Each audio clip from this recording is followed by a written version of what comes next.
Let's fast forward to your Phuket days. And originally you were training at Tiger Muay Thai. No, I started at Unit. I started at Unit 27. You started at Unit 27, but then you moved over to Tiger? I moved over to Tiger. And at Tiger, you were doing the strength and conditioning primarily? No, I started the CrossFit affiliate. Okay. So we had a CrossFit program. They built a huge facility, like a huge CrossFit area just for us.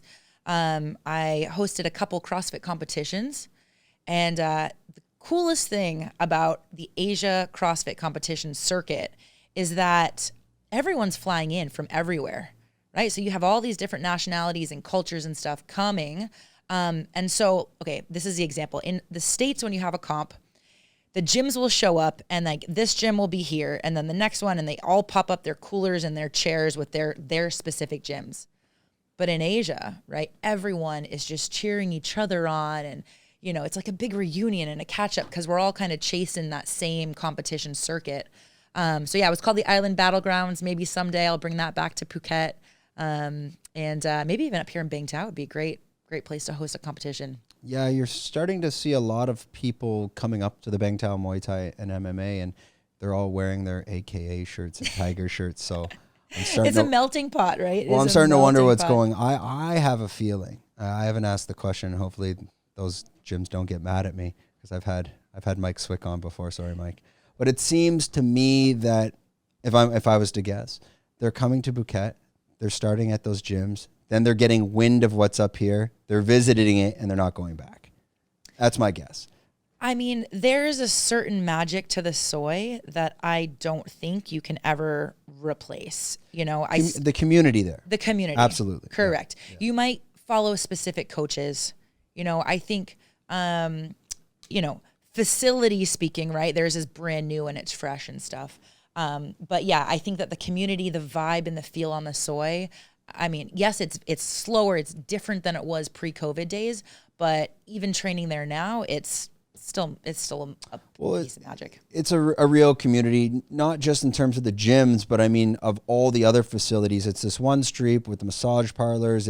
Not in that way, but if you need recovery, you got Float Indigo down there.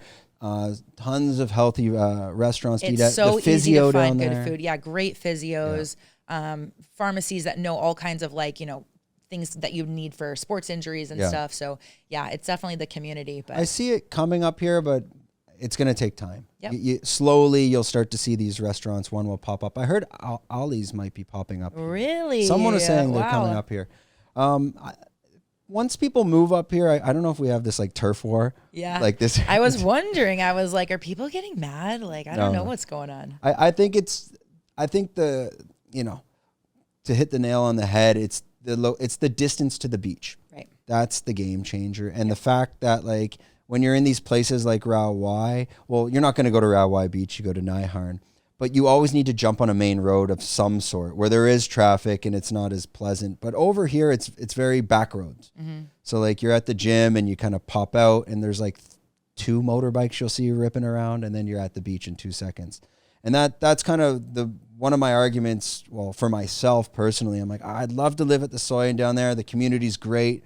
But then when you're on the Soy, you're another, 15 minutes to Naiharn. And when you come to an island like Phuket, it's, you're here for the beach as well. It's a big part of it. And that's kind of why I always had that mental battle. Damn, do I move down there? Do I stay up here? Because there's not much of a community up here. There never has been.